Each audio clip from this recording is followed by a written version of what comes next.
Well, hello, hello, hello. I hope you all are having a super duper fantastic day out there today. All right, it's collective conversation night today with the Inner Circle Collective. I have all the wonderful coaches inside of the community here. So, look, if you have not joined the Inner Circle Collective, shame on you. But it is $47 a month. 4 coaches. We focus on 5 different areas of life: career, relationship, finances, health and wellness, and spirituality. Okay. So you need to be inside of the community to get your whole life together. So happy that you decided to join us. This conversation tonight is going to be about what if they hate your guts? Like, what if they hate your guts, right? And we ain't talking about your guts like your stomach, all right? Like, we talk about the informal definition, like when they hate your courage, your bravery, your nerves, your stamina, what you represent, how you show up in the spaces, and it just gets on their nerves, so they hate your guts. So I'm joined here. First, I'm going to introduce myself. Then I'm going to give everybody an opportunity to introduce themselves. Then we're going to get into this conversation. So again, my name is Denise Merriweather. I am the CEO and founder of Queenpreneur's Jumpstart Program. It is the #1 training environment for women in the world looking to move from their career to their calling and navigate their journey from their passions to their profits by building their courage, confidence, and competence so they can accept, believe, and commit to what it is God has called them to do. So look, I have joined forces with these dynamic women, and we're going to get into this conversation tonight. So Christy, LaShawn, and Gwen, in that order, introduce yourself and let the people know who you are and what you do. Hello, everybody. I am Christy Davis. I am the AI Freedom Architect, and I help empower women so that they can make money and not be afraid. I forgot my part. Yeah, thank you. All right. Next. I don't know why Gwen get to go last every time, but okay, y'all.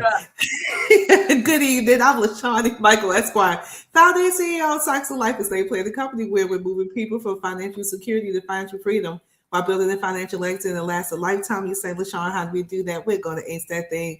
And what that means, we're going to assess, we're going to consult, and then we're going to execute all your estate planning and financial needs. But in the Inner Circle Collective, y'all, I'm the legacy builder coach. So, LaShawn Michael Esquire. Gwen. We can't hear you. We don't hear nothing. We don't hear nothing. I got it together now. I'm going to hear the rest of yogi because I was chewing them nuggets. I didn't want to be on mic tearing them up. But I'm the real well-rested yogi, and I am here to help you understand that rest is your #1 success strategy.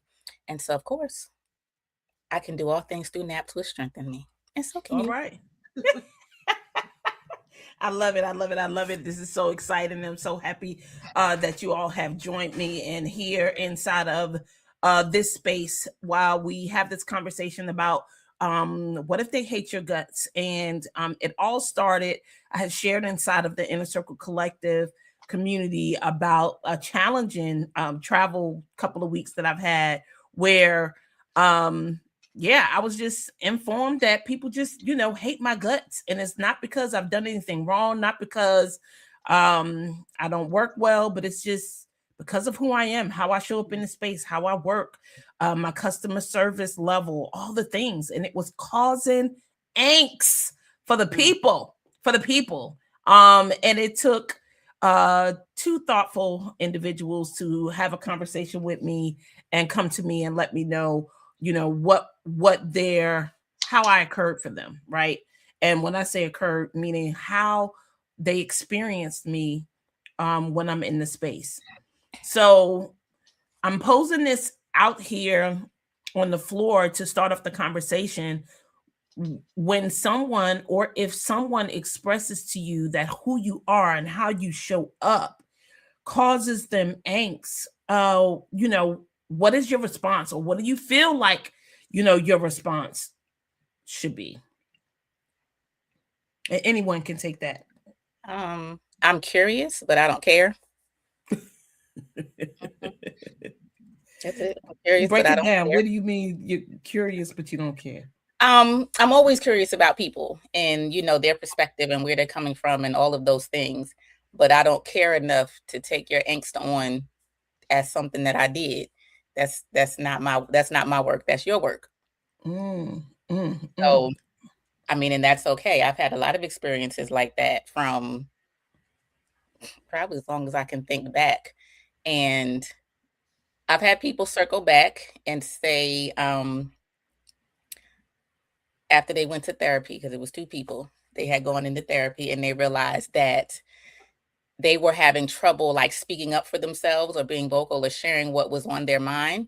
And that ultimately what they really were feeling was like kind of like envy, not like in a hateful way, but it was like, she was like, I wish I knew how to do that. And so I was like, Mhm. well, you can learn. I said, now it might not be overnight. If you've been doing this for 40 years, it's not going to be just you're going to wake up tomorrow, but you just practice, just saying what's on your mind, Right.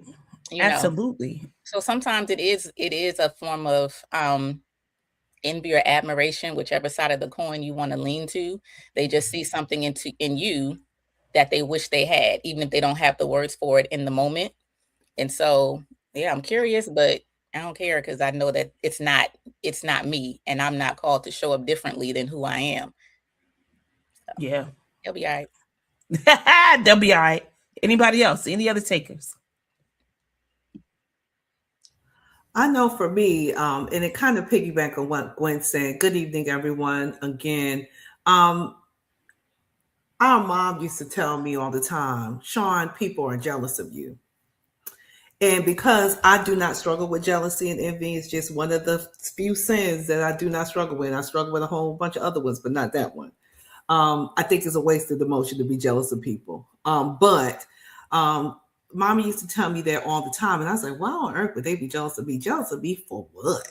You know, because, you know, I don't walk around with this extra thought that I'm special. I'm just being me. I'm just being. And so I didn't get it until I was an adult because, you know, I wasn't a mean girl growing up and I wasn't a mean girl as an adult. And, you know, like my t-shirt says, "Dope women support dope women." I'm just a supporter and encourager. So I never could see it being angled towards me. But when I became a adult, it was very clear to me that people, as Gwen said, I don't like to use jealousy because I think jealousy and envy are two different things, and I'm sure our fearless leader got the definition of both probably queued up. That's her nature. She, you know, because words is life for her, and it really is. And so the envy of wishing I can show up and be bold, as Denise has been going through this situation, you know, I was like, there is envy, particularly when it came from the first set of women. And sadly, it's always Black women starting off. And it's so disingenuous. It is very hurtful. And being in Atlanta, where so many powerful Black women, we are the meanest towards each other, not realizing that we have to join up to fight against so much going on outside of our group, you know, from white men to white women to Black men, that we're not protected from either. So it's so interesting because the envy of not being able to show up boldly, because that's what I told Deneen. I mean, Deneen has been bold since 1977. And so, you know, she used to follow me to the bathroom. She was bold in. I'm trying to tell you, she really has always been bold. And, you know, people take her, what they were telling her is loudness. Denise just shows up in the room. And then she has other talents that make her show up larger in the room. Like you're here and she's really up here. And for an insecure person, that makes them envious. So I think envy really just shows you insecurity. Because I tell people all the time, the same God that blessed me can bless you. And each one of us have different strengths and talents. You know, Christy got a talent in technology. I do not. And I ain't envious of that. I'm just trying to latch on so I can learn something. But for some people, it's a competition. And I just don't know where we shifted to this kind of mean girl theory. Like we talked about the last conversation, I always wanted all my girlfriends, and Gwen is a childhood girlfriend, also my line sister. Of course, my sister's been here since 77. And I always wanted my friends to do well, because when one of them did well, I knew, one, Jesus was on my street. That means he coming on down my block to me. But also, I'm a cheerleader, and I'm able to cheer other women on, particularly, but people, period, but particularly women, and especially Black women. So it's hard for me to see, and it was hard to see my sister suffer through, not in a bad way, but have to experience that because of the kind of person she is. And people are afraid of her boldness. She's always been bold in every space she goes to, whether it's church, work, whatever. And I want to say this, even having a conversation with the individuals, I felt grateful, right? Like, because it had been a question that I had been asking for a while, like, what is it? What's in this space, right? I always say this because I really do. I mean, I think I'm getting better, or it's at a different level, but my level of discernment is off a little bit, right? Like it's off, but I keep powerful people around me, meaning people that can see some things that I can't see. Like my sister does really well with reading people. My spiritual mom does well. My husband does well. I mean, he pick up on patterns so quick, it's scary. And it just takes me some time, right? It just takes me some time, I think, because I think the best of people, like just naturally, I'm not thinking crazy thoughts about how people are coming, what they mean by what they're saying. Like I just don't stand there, right? And I think and I point to this all the time, I think one of the reasons why I stand there is because I'm so straight. Like I'm pretty straight, direct. Sometimes I beat around the bush and I try to fluff and do the kumbaya, but it don't last long. It doesn't last long. Eventually it's coming out. And when it come out, I think I've gotten better over time, but it's pretty straight. It's pretty straight down the street, so for me, it is an expectation that people are straight with me and that I don't have to play these games of trying to figure out what it is that people are trying to say.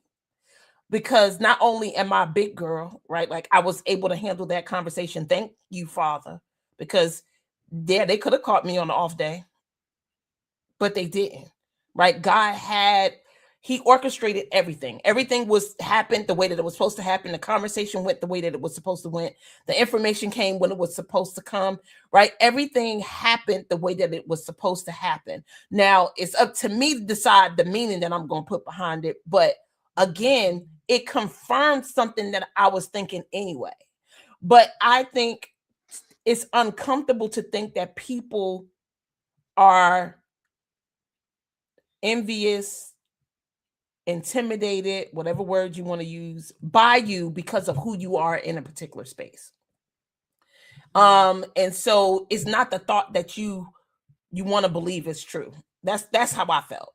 But I could hear some of it behind some of the things that was shared with me. Like there was one lady who said, like, I it's not that I don't like you, I just don't like that my client tells me that I need to hire you, right? So it's kind of like I don't like that I don't have control to put on the people on the team that I want on the team, Right? And I get that, because I don't want to work with people I don't want to work with. Now, I'm thankful that she says it's not that she doesn't like me. So it's not that I make her feel a certain way when I'm in the space. Like it's not a disdain, like she just can't get with my personality. It's just the thought that she don't get to choose with this client. This client is like, oh yeah, and Denise needs to be there for this.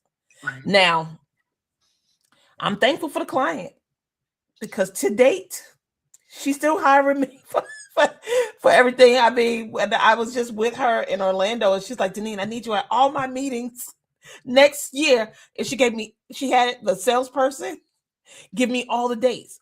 And even she didn't want to give it to me, right? So it's kind of like when people, I don't know what it is about this control thing or having a say. And I think it speaks to team, right? I think it speaks to management on how to deliver information to your people that enrolls them in the things that you want them to be a part of, or you want them to get behind. So I can see as a human being how this could be disruptive to team, right?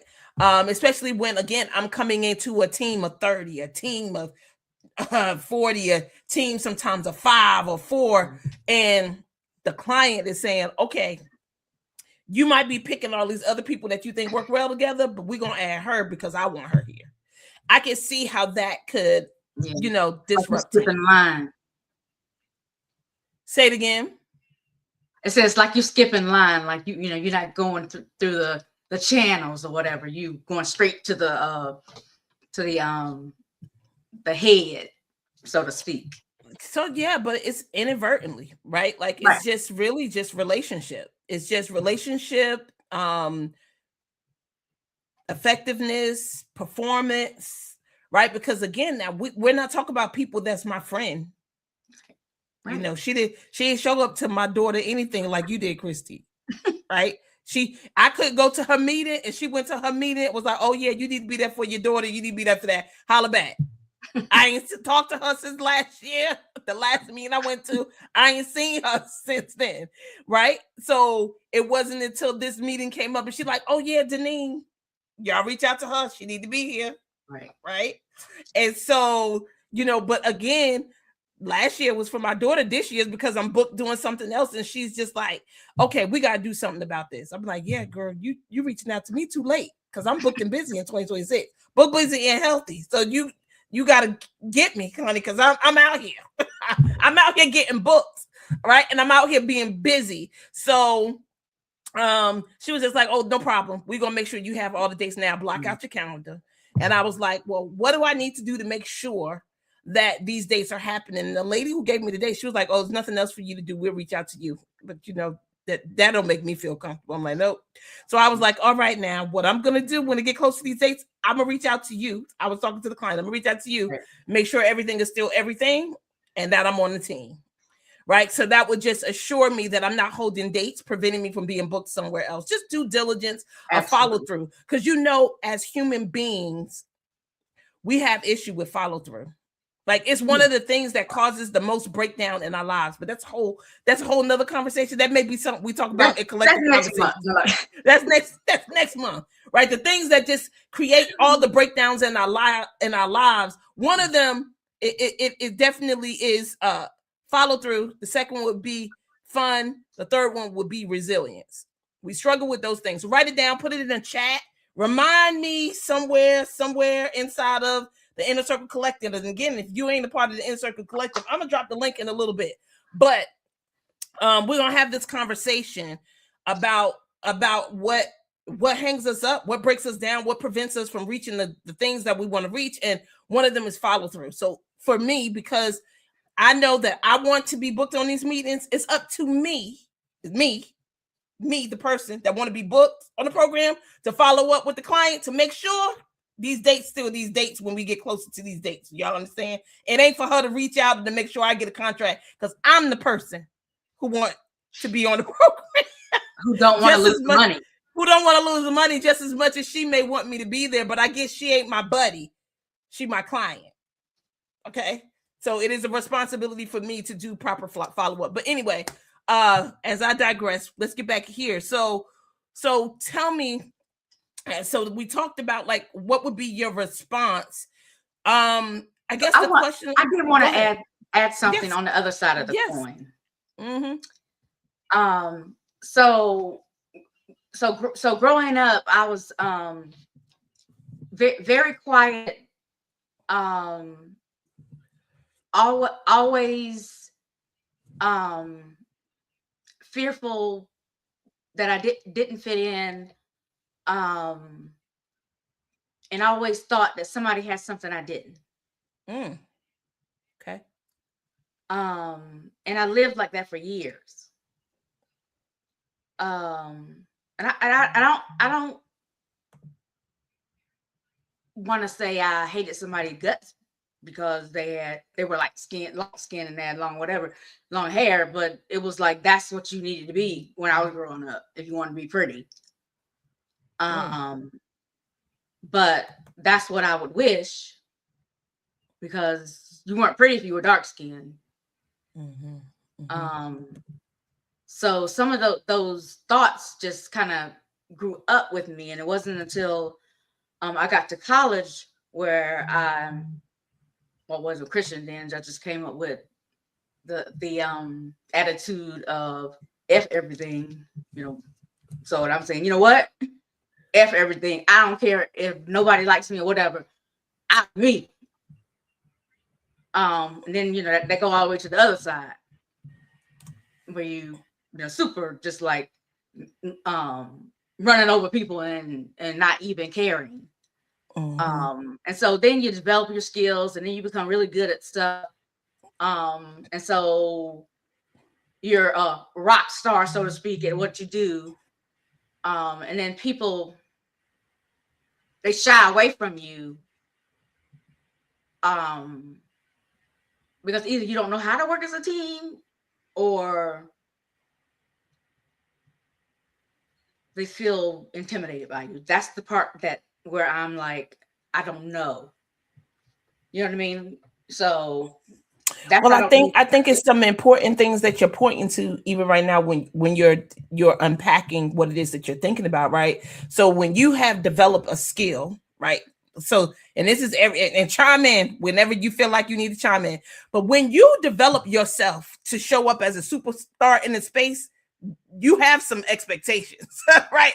You have some expectations, and similar to me, there's certain people that you just don't want to work with, because it's and again, it's no slight on them.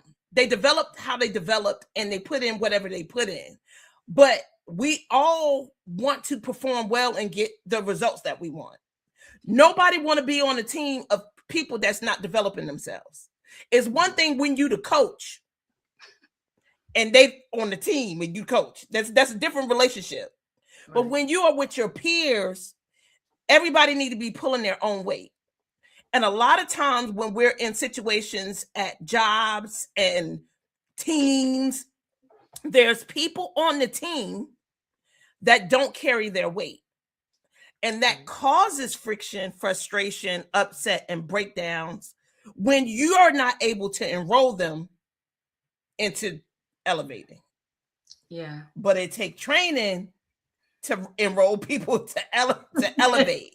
To even know how to do that. Right? To even know how to do it, or to even notice, because again, sometimes they stop performing because they are intimidated by your skill and your level of performance. So there's a whole lot of comparison, because remember, when we're on level of team, there are some level of competition because we all want to advance.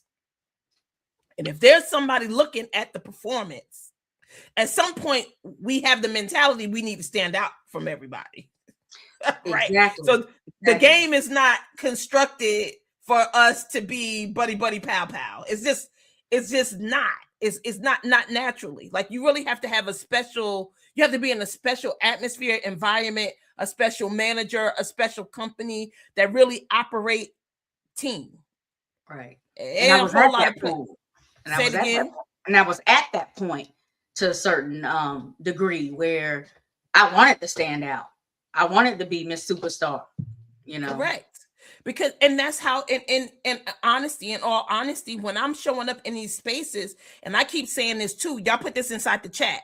It's a big difference between a W-2 and a 1099. Exactly. I'm a 1099. I'm not a W-2. That's been ringing through my head every day.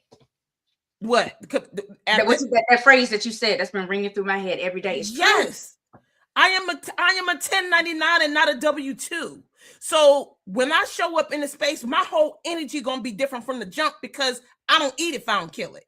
Right. You, on the other hand, W-2ers, and you can correct me if I'm wrong, you can show up sometime being your best, sometime not being your best, but your check don't change. Check gonna be the same. Okay. Yes. Kristen cleaned it up. See, don't call for W-2s, okay, baby? Because I'm a W-2 and I'm both. If I leave early, my check gonna be the same. That's But, it. you know, I'm just saying that Yeah. But I'm on salary, but you know what I'm saying. I get what you're saying, but that's what I'm saying. oh, yeah, So when people are intimidated or my work style or level or my interaction with the client is elevated or the things that I'm doing that you don't want to, that you just don't want to do or don't feel like you should be doing, don't be mad at me because I'm a 1099er. I gotta always be invited to the party. Right. You don't have to be invited to the party. You plan the party. You're a part of it. You could be disinvited to the party. Yeah, well, I can, but it's hard to fire people. So unless they keep a great file of documentation, honey, they try to manage people out. But it's difficult to fire people in some instances. Because the manager now. I look at it like this. You know how the people have the chicken bone, right? So the W-2 could just eat that meat part just right there. But the 1099, they eat the meat part all the way to the end and all the way to the end. And the griddle. Okay. And the griddle and the gristle part. Yeah. They eat everything on the bone. Right. So I'm just saying it's a different level of energy. Yeah. So when I come into the space, my whole goal is to be booked again, to be invited again. These people that are on the 1090, the W-2ers, they're kind of like, well, you know, this is just my thing. You move like a boss. You got that right, Sister Mayo. That's right. I move like a boss. And when I come into this space, they don't like it. But I'm like, look, y'all, this is how I eat. If I don't move like this, there's a chance that I might not have another chance to show up again. And I think a lot of this, you know, and just from several of the conversations and the comments that's been made, it's just like in a teen setting. Where Christy kind of alluded to, you know, feeling like the odd person out because of complexion and all these things. It's the same thing when we're growing up. We all want to be liked, and that never changes until we hit the casket or the urn or whatever. Right. You want to be liked. I think as you age, it's not as significant. Correct. But you want to be liked. And you want to be liked in your workplace because it becomes a whole different place. Because Denise was with some person this past week, child. I was like, you need to be sleeping with one of your eyes open because I'm concerned about your physical safety. This is a fool. But again, when someone shows up and they appear better than, because of course, where am I going? Comparison is the thief of joy. See, I don't go into a space as, you know what, I'm the best at everything involved in my job. But I go into a space understanding that I am good at a lot of things at my job, and I'm always highlight that. That's not to make someone else feel bad. That's just because I'm confident in what I'm very good at. I tell people I'm very good at practicing law and arguing in court. Anybody who knows my history about public speaking, I don't know how it came. That was only God. However, I'm very good at it. And for a long time at my job, because I walked in with that confidence, knowing not only am I good at it, but I know what I'm talking about. I'm not up here just selling some fluff. There was a lot of people, you think you're better than me, because just like Christy, I didn't always think that I was attractive, but I knew what people always responded to me. But she's smart. That's the first thing people say. You are so smart. They never say you is important and you is beautiful and you is kind. They say you is smart. And so for a child that's insecure and for a child, period, they hear what is liked about them. So if somebody says, oh my God, you're so pretty, they lead with pretty. If someone says you is smart, you lead with smart. If someone says, oh my God, you're so well spoken, you lead with what someone says you're good at. If you're athletic, you lead with being a great athlete and you're athletic. And that's what people associate you with. Like Denise, oh girl, you can sing. So everybody in our past life, they can't tell you nothing else about the but honey, I heard her sing. There are people still in my office talking about my sister singing at my mama's funeral. That's been 7 years ago. They may not remember nothing else, but they was like, honey, can you sing like your sister? Because your sister can sing. And so I say that to say is we lead people, but that also isolates you. And it also creates this fake envy for other people because people never know where you are living from. Hey, Niecy Pooh. Smart is important because that's what I was living for, because that was where I was getting all the validation. You see what I'm saying? So, but then people turn that on you. You think you're smarter than everybody. Yeah. But people Yeah. say that to me all the time. And I say, and I am. Yeah. I mean, Because there's no need of not. Yeah, Right. It's no need of not embracing it. I mean, it is what it is, right? But I think, but here's the kicker. Here's where the coaching come in. And Gwendolyn, you ain't said much, so you better hurry up and get into this conversation for this conversation turn out. It's coming. It's coming. Because we fade in the black in a little bit. We fade in the black in a little bit. So if you're gonna say something, you need to hurry up and say something. You got 20 it's coming. Hey, Nisi Poo, I shouted you out. So good to see you, Tiffany. And thank you, Sister Jackie, for being here in this conversation. And y'all chime in. Monica, I saw you in there too. You put down up here what to remember, the follow through for sure. Resilience and fun was the last thing, because we tend to turn everything into something strenuous, a struggle. It's hard. It's too much. I'm tired. I'm overwhelmed. I'm overscheduled. I'm overworked. Yeah, that's the conversation we having this weekend. So if y'all ain't registered for that, shame on you. You need to be there. And if you're in North Carolina, you need to be there in person. But I want to talk about what you was pointing to, LaShawn, too, about, leading with whatever it is that you're confident in. Hey, Tiffany. So happy to see you. Tiffany Tunsil is who I'm speaking to now. I talked to my Tiffany, my Nisi Poo. Okay, so listen. So it's something that I wanted to point to in reference to leading with the thing that you're most confident in, or that someone has told you that you're good at. It's okay to be confident in it, but I don't want you to lead with it. Because when you lead with it, it tends to be something that you hang your hat on. And you don't want your identity to be tied to what you're good at. Don't hang your hat on it.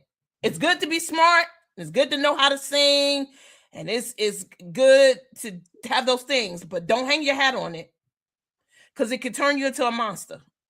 And then when these things, and when you don't measure up to being the smartest person in the room, or the cutest person in the room, or the best singer in the room, you start to diminish. When you hang your hat on it. Don't hang your hat on it. Have confidence with it, but don't hang your hat on it. It's not who you are. It's just something that you can do well. Y'all got it? Tell me that you got it. Say, yes, I got it. It's not my identity. Yes, I can sing. Yes, I'm smart. Yes, I'm beautiful. All the things. Don't hang your hat on it. It's dangerous. The humbling shall come, and you don't want that. You don't want that to be done to you. So just know that it's okay to have these skills. It's okay to be great in whatever area you are great in, and to show up confidently. And it's okay for you to own it. You should own it. Your dollars may be attached to it. Your performance may be attached to it, but do not make it your identity. It's not your identity. You ain't nobody's sister. Oh, that's Denise's sister, or that's LaShawn's sister. Nope. Her name is LaShawn. My name is Deneen. Her name is Christy.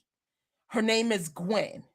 Right? Everybody got their own identity going on, and we ain't latching on to nothing to be called nothing separate, different, and apart from who we say we are. Hey, cuz, how you doing? So happy that you're here. All right. Gwendolyn, you joining us tonight?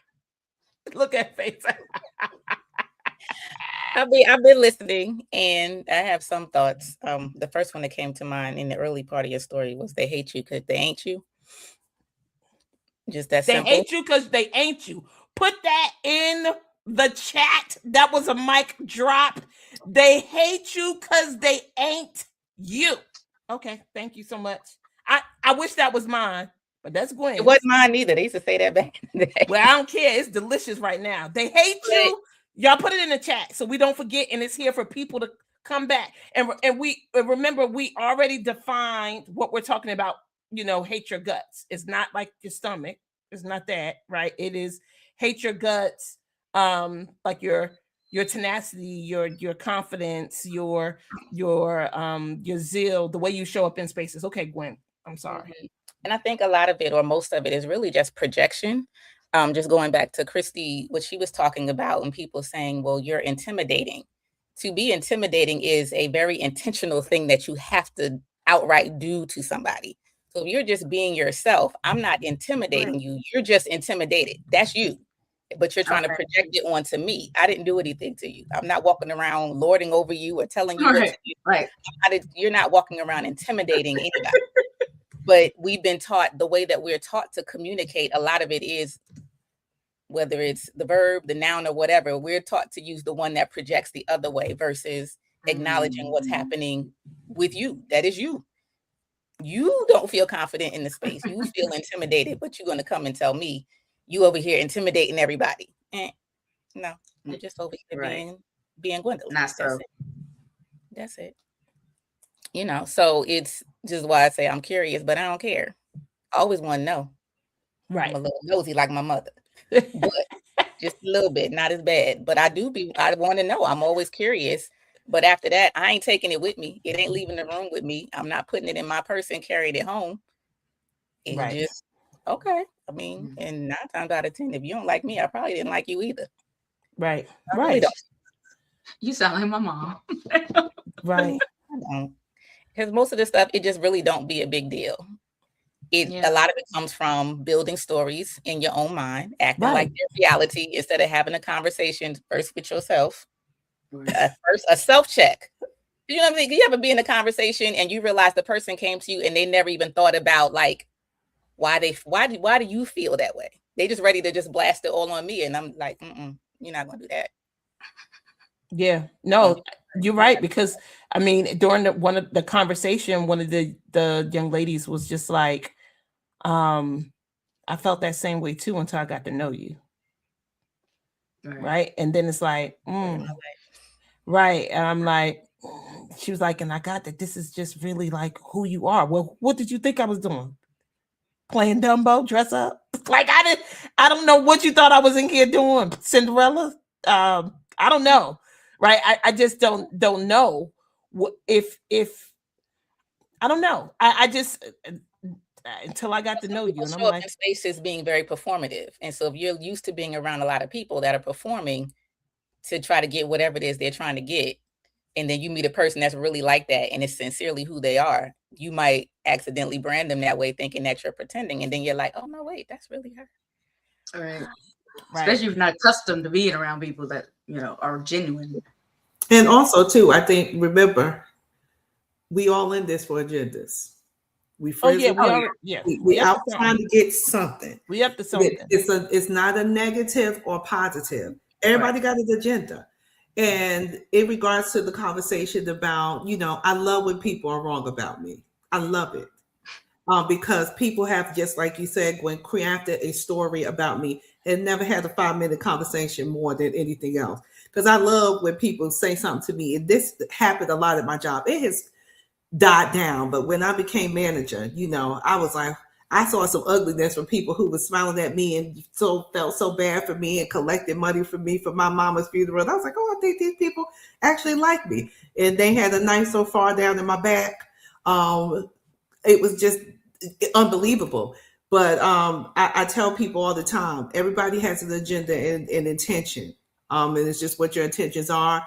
And the reality is that I've had to have conversations with grown people because they have failed to self-regulate, which is me and my sister's favorite thing. You got to regulate. You are correct. Anytime I'm having a problem with somebody, the first thing I say is, why am I having a problem with them, Sean? Right. And then the next thing is, because y'all know, I'm also now a confronter. As a child, I was not. I am a confronter now. So when I had a coworker who was just being mean girl competitive for no reason, I just had to sit her down and let her know. One, I wanted to say, girl, I ain't thinking about you. I already know better than you. But that don't come off right.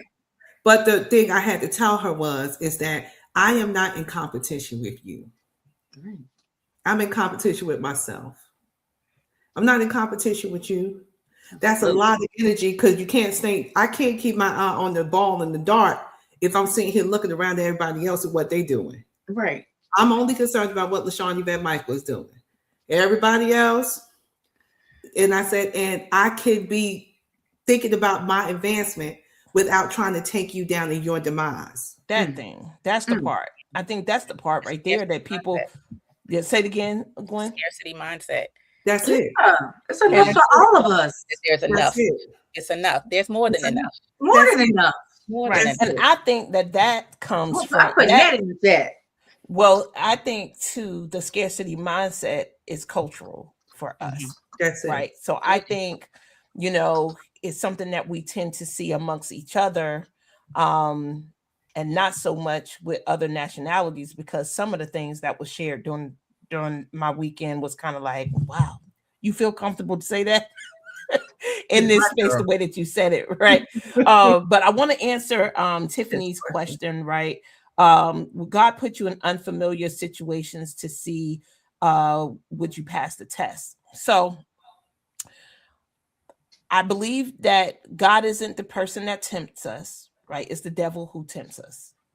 He's always out to try to slip us, trick us up, and all the things. It is God who prepares us for the test. Like before you get to the test, Tiffany, you've already been trained in what you need to pass the test. The question is, have you prayed up, studied up, practiced enough to be able to use the tools that he gave you before the test showed up? See, we're already always ready. Stay We're ready. always ready. We're always ready for whatever it is that the devil is trying to trick us with through people, because it's never the people, it's always the spirit that's using the people. So it's never the people. That's why one day things could be rosy with them, and the next day it's off, and you're not understanding why, because they don't let that spirit get into them. They don't let the devil tell them that if you eat this fruit, you surely will not die. Jesus. Right? It's the changing of the word. It's something that they thought about, that they're processing, that has changed a belief system, a conversation, or something that they think about you, the situation, or the circumstance. One of my favorite books that I got through this training with Landmark, which I'm going to do an introduction soon, so y'all just hold on to that too. But it's this book called Chop Wood and Carry Water. And it talks about how, as a Navy SEAL, when they're training, that when pressure comes, you sink to the level of your training. When pressure comes, see, it's like, how much did you practice? Because see, that's what scripture, this life is all about. It's all about practice. It's all about studying, and it's all about taking what it is that you learn and practicing with it. That's how it works spiritually. That's how it works career-wise. Like, it's no different system. It's no different model or modality. I didn't practice my intro. You got to practice. Practice, because then when the heat of the moment come, the pressure come, the person talking out of the side of their neck, the person stabbing you in the back, your training, you're going to sink to the level of your training, and it's going to show where you are. That's why they say, oh, when you get squeezed in tight situations, whatever's inside of you come out. So if you don't know no scripture, you don't know no positive affirmations, whatever you want to call it, if you haven't been practicing and working out and walking out what it is that you say about yourself and what you believe, then when the pressure time comes, you're going to sink to your level of training. So that means if you have not trained, when the pressure come, when the tests come, you gonna sink to the level of your training. Now, wherever your training is, that's what the outcome is going to be. Because you got to get that before you wake up, Nisi, out of your bed in the morning. You got to determine how you're going to show up in this world. You cannot wait until something happens. You cannot wait until somebody tells you. You got to wake up. That, you know what that girl said? I woke up like this. You got to have something that you wake up into. It is not automatic. It's a practice. Because the automatic thing that's going to happen to your brain, you can't control those things. Those thoughts that you're having, the judgments, the opinions, all those things, you can't control the thoughts, because if you could, you would turn them off. You can't. But you sure enough got to know what to do with them. And sometimes you don't do nothing with them. Just let them fly through your mind and be like, okay, liar. Keep on going. Okay, no truth to it. But you got to determine how you want to be when you show. So whatever it is that you define, whatever you've been practicing, then when that unfamiliar, uncomfortable situation comes, you get to choose what you say. because that's where it's at. People can only experience you through words. Word is what was given in the beginning. That's all there is. That's how everything is created. Word is it. The reason why you know that this is a pair of glasses is in word. There's some countries that may not know what this is, potentially. So they made that say, what are the things that you use to see with, that you put on your face? Spectacles. Yes, spectacles, lenses, Whatever. right? But the only way anything exists is in conversation and word. That's it. So then you get to choose every day how you create yourself with your words. Nixie Pooh, you picking up what I'm putting down? Thank you so much for this, Auntie. Yeah. No problem. And also, too, we have to remember, and this is also intention in the morning. One of my coworkers told me years ago, because Danine will tell you, because we talk all the time, and I mean all the time. I was like, I just feel like everybody's always against me. That's a mindset. Because everybody's out against you. Because like I am, most of the time I ain't thinking about most people like in that way. So you got to get to the point that you ain't that special. Everybody ain't going to bed thinking about you. I promise you. And so when he said that to me, he was like, a lot of people are wishing very good things for you. But what I realized was that was the way I was being in the office. So I was like, I can't stand these fools. Hello. Office and close the door. Because guess what? I'm a manager and you ain't, and my money ain't changing next week. And guess what? It's still more than yours. So you can think what you want to think. But when you live in that kind of place, you create your own misery. When you live in that kind of place. And, and I just always live in the place like, now I know I ain't do nothing to them. I ain't say nothing to them. I ain't say they breath stink. So when people are mad at me or dislike me, and sometimes I could just tell them the tone.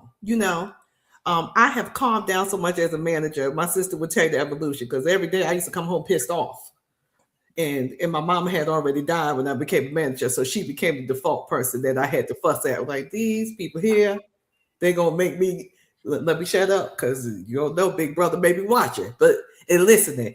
But always watching. Baby. I was frustrated, But whatever the case may be, and I just realized, like, you are creating your own frustration, and there's so many people on my team, because the thing is that because the way I was being, that's why these fools on my team were being the way they were being. My sister was like, you got to change your mindset. You have a different teaching in them. That's amazing. And you got to get them to buy in. You got to enroll these folks into what you're putting down, and that. It doesn't come by living in that space that everybody's against me. These people are mad at me because, I had people in my office out and out tell me, we didn't think you were going to be supervisor. We thought it was going to be the other person. And I said, ha, to your chagrin. And, you didn't say that out loud, did you? Oh, yeah, to some of them. I was like, oh, well, I hate to disappoint you. It ain't changing, baby. And so, yeah, and the person who thought they were going to be supervisor, because, people think that their doing is going to make them do something, because they thought they were doing more than me. Right. But it was the way I was being.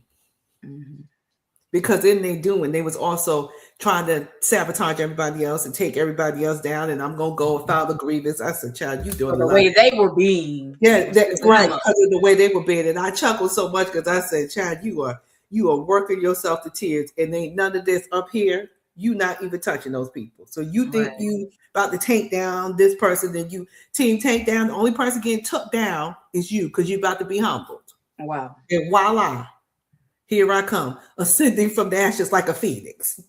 Supervisor, mad. They were mad. They were big mad. And I was like, well, and then people come to me and say, well, we didn't think you were going to be supervisor. Because what I was doing and the way I was being is not an outward performance. Okay. Because it was the way I was being. I just knew if I kept doing what I was doing, And that was really just performing and doing the work. Because I wasn't caught up in all this. The performance. Every time the director did something I didn't like, I'm going to go file agreement. I ain't got no time for that. And performance is a numbers game, everybody. That's it. That's it. It's in the math. It really is. Yeah. It really is. You know how like the okay. So I took it's a math problem. Say that to me again. Say it to me again, because I'm not listening. I'm not listening. Performance is a number game. Mm-hmm. Performance is a numbers game. It's output. Oh, result. Output, result. For every 10 actions, one result. Put it in the chat, put it in the chat, put it in the chat, put it in the chat, put it in the chat. For every 10 actions, one result. And then we get frustrated because things ain't working. That's why I keep telling business owners, y'all think y'all doing enough, and I'm telling you, you're not. It's for every 10 actions you take, you get one result. Okay? So you got to be focused on the concentration. It will get to momentum at some point. It will. It'll start like flowing by itself. But you can't stop doing the actions that work. See, while you're doing the 10 actions, one result, you take note of the one result. You do 10 more actions. Oh, now you got 2 results. You take 10 more actions. Oh, now you got 3 results. And you just keep figuring out the things that work, and you keep working those, and you drop the stuff that's not working or tweak it and try it again until you get to enough results to get you to momentum. Momentum will get it smoother, but you can never still take your eye off. You always got to keep the funnel going. It's just that it's going to be more effective because you got more things that you know that work versus the things you're doing that don't work. But if you ain't doing enough things that don't work, you know, like how the inventors be like, I tried 10,000 times. It was 10,001. Yeah. Mm-hmm. You know how they talk about you got to put in your 10,000 hours. I don't know why I'm rebellious. Well, I don't know either. Stop it, it, Christy. Yeah, I was bankrupt. Companies were bankrupt before, like Hershey was bankrupt before we come up with the candy. And right. I was like, I love it. All this, so you got to. No. Right. Just take a look in the real world of performance. And let me tell you something I'm getting coached around, or I will be getting coached around, that it takes so much to be successful. Right. I haven't that it's a lot of stuff is working, you know, and my breakthrough is gonna come. And when I get it, I'm gonna give it to you. But I'm working on it. But right now, the grinding don't stop. I feel like I need a grandma with a switch sitting right beside me, whooping my old school. Do people still get beat with a switch? We gotta stop talking about that. Big brother, I want to lose my account. I want my account to be shut down. All right. I want my account to be shut down. We sorry, Big Brother. The leaves were left on. We do not want the leaves left on. We don't want to talk about none of that. Ain't none of that happening these days. Nothing of that is happening. But I just want to say that, right? Thank you, Nisi Poo, for putting it in there. For every 10 actions, one result. And if you could just hang on to that, it will help you. But here's the thing, them people that hate your guts, they ain't gonna like that performance. They ain't gonna like your activity. And all I'm saying is, and I think what we're really saying here is don't make that a story. Correct. Yeah. Like wait until it's a real thing, and don't walk around here thinking people hate your guts, because they probably don't. They're not even thinking about you. Never think about you. But when they express it, but it also is not saying don't be naive to what it is that you see too. Correct. Right? What you see is what you see. How they treating you is how they treating you. If they, they show you, believe them. Like all those things, they're all true at the same time as don't make this stuff up, because everybody ain't jealous of you. Okay. Everybody don't hate your guts. Everybody's not impressed by the levels of activity. There's some people like, when I told my sister, they was like, sometimes your voice carry, you're loud. Oh no, I've been loud for forever too. Mm-hmm. Right? I've been loud for forever. And I do have some hearing situations that's there too, which could add to the loudness, right? But I've been loud for whatever, but I also know how to act like a professional. Correct. So if the client is not complaining, I ain't heard the client come to me one time to say I've been unprofessional or loud or whatever. Because again, if I'm laughing, it's going to be when I'm comfortable with some people, and half There's of a social setting that you're comfortable right, with. it's a social setting that I'm comfortable in. Other than that, I'm not. I'm interacting with the client and the participants or the people that's there. I'm smoozing. I'm doing my thing. I'm earning my coins and being re-invited to the party. That's the goal I'm with. Mission accomplished. Correct. Yeah. Correct. So as this conversation is coming to a close, there's a couple of things. And please, if you have any questions, drop them inside the chat. If you have not become a part of the Inner Circle Collective, this right here is called Collective Conversations. We do this once a month where we come together as coaches and we have a dialogue about a topic or something that, we're faced with, something that's going on inside of the community, the world that we're in. We do that as a coach and as coaches. And we have this conversation here on the main page, one, to just continue to give you a taste of what it is inside of the community. Each and every day, there's something that's happening or some conversation that you can feed yourself with, where we're giving tips and tidbits. We also teach classes once a month as well. Every coach has some focus that they have for the month underneath their specialty, right? We're all in there growing together. So if the Inner Circle Collective sounds like something that you're interested in, $47 a month. We do have founders that's inside of the community, but that offer no longer exists. So right now we have regular membership, $47 a month, access to a database where our classes will be. She said, yay for the collective. Thank you so much, Tiffany. Thank you so much. So we're excited. We're happy. We're happy to be here to serve you. Again, the collective conversations happen once a month inside of the community. Each one of us teach or give tips twice a week inside of the community. And we teach inside of the community as well once a month. I have a workshop coming up this weekend. It's called The Busy Trap: How to Find God, or Finding God When You Are Overscheduled, Overworked, and Overstressed. But busy don't mean that. I just want you to know busy don't mean that. I talked about that inside of the Inner Circle Collective today. So go back and watch what does busy even mean and how this trap even exists. So Saturday, Southside Church of Christ, 800 Elmira Avenue, Durham, North Carolina, 27707, starting at 10 o'clock a.m., ending at 12. So if you want to be a part of that conversation, join in. If I can broadcast it, I will. But if not, sorry, just come on and register for that as well. You can find that here on the Inner Circle Collective page. If you haven't liked the Inner Circle Collective page, like the page, share it, invite people to be a part of it. We would love to have you at least take a look at the page, go back, look at some of the videos, the things that we discussed when we started, and hopefully it'll lead you to being a part of this community where we are growing together in a safe space to advance in our careers, our finances, our relationships, our spirituality, and our health. All right. So we love you. We'll see you here again next month. We'll let you know what the conversation is going to be. Just stay locked in.